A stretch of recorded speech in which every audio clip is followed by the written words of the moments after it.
بسم اللہ الرحمن الرحیم۔ حکایت سی و ششم، 36واں قصہ۔ کہہ رہے ہیں دو برادر بودن، دو بھائی تھے،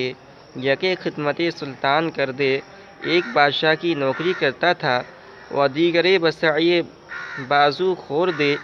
اور دوسرا بازو کی کوشش سے کھاتا تھا۔ یعنی دو بھائی تھے اور ان میں سے ایک بادشاہ کی خدمت کرتا تھا، یعنی بادشاہ کے دربار میں حاضر رہتا تھا، جو کام وہاں ہوتا تھا کرتا تھا، اور اس طرح اس کو بادشاہ سے کچھ وظیفہ وغیرہ مل جاتا تھا، اور دوسرا محنت مشقت کر کے روزی کماتا تھا۔ تو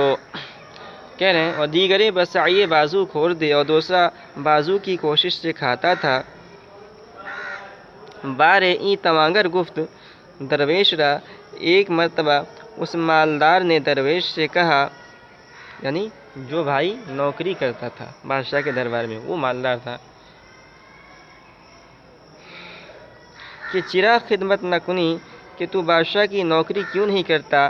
تا از مشقت کار کردن برہی، تاکہ کام کرنے کی مشقت سے چھوٹ جائے۔ یعنی اگر تو یہ محنت کر کے جیسے مزدوری تو کرے گا، اور دن بھر اگر مزدوری کرے گا تو 100 روپے تجھے ملے گا مثال کے طور پر،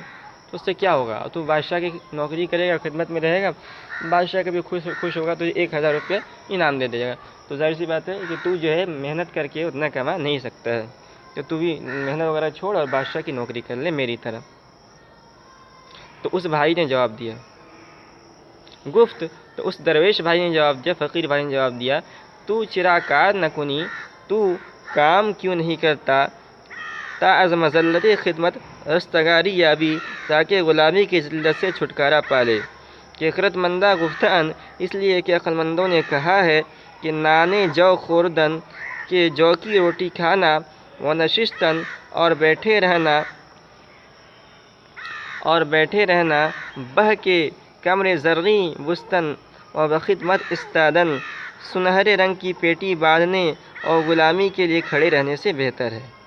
تو مطلب یہ ہے کہ آدمی اگر آزاد رہ کے ایک روٹی کھاتا ہے اور غلام رہ کر جب اس کو 10 روٹی ملتی ہے، تو آزادی کی ایک روٹی غلامی کے 10 روٹی سے بہتر ہے، اس لیے کہ آزادی کے اندر جو لذت ہے غلامی کے اندر وہ لذت نہیں ہے۔ اس کے بعد ایک شعر ہے، بدست آہو کے تفتہ کردن خمیر، ہاتھ سے گرم چونے کا خمیر کرنا، بہ از دست بر سینہ پیش امیر، امیر کے سامنے سینے پہ ہاتھ رکھنے سے بہتر ہے۔ یعنی اگر چونا جو گرم ہوتا ہے، اس چونے کو آدمی گوندھے، ہاتھ جل جائے گا، اس سے ہاتھ خراب ہو جائے گا، لیکن اس محنت سے جو پیسہ ملے، آدمی محنت کر کے کمائے، وہ امیر کے سامنے، بادشاہ کے سامنے ہاتھ کھڑے رہنے سے بہتر ہے، اس لیے کہ اس کے اندر آدمی آزاد ہے، اور دوسرے میں جب امیر کے سامنے، بادشاہ کے سامنے کھڑا ہے تو مطلب غلام ہے، تو غلامی سے بہتر ہے۔ عمر گرامایا دری صرف شد، کہہ رہے ہیں قیمتی عمر اسی میں صرف ہو گئی، تاچے خورم سیف وچے پوشتم شتا، کہ گرمی میں کیا کھاؤں گا اور سردی میں کیا پہنوں گا، اے شکم کھیرا بنانے بساز، اے حریص پیٹ ایک روٹی پر صبر کر لے، تا نہ کنی پشت بخدمت دوتا، تاکہ غلام کے لیے تو پشت نہ جھکائے، تاکہ غلامی کے لیے تو پشت نہ جھکائے۔ تو حکایت کا مقصد یہ ہے اس قصے کو بیان کرنے کا، کہ بادشاہ اور عوام کو چاہیے کہ صبر و قناعت سے کام لیں، مال و دولت کی جمع کرنے میں لالچ نہ کریں، اور اپنے بازو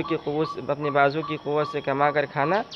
اور قناعت کے ساتھ گزارا کرنا بادشاہوں اور سرداروں کی ملازمت سے بہتر ہے۔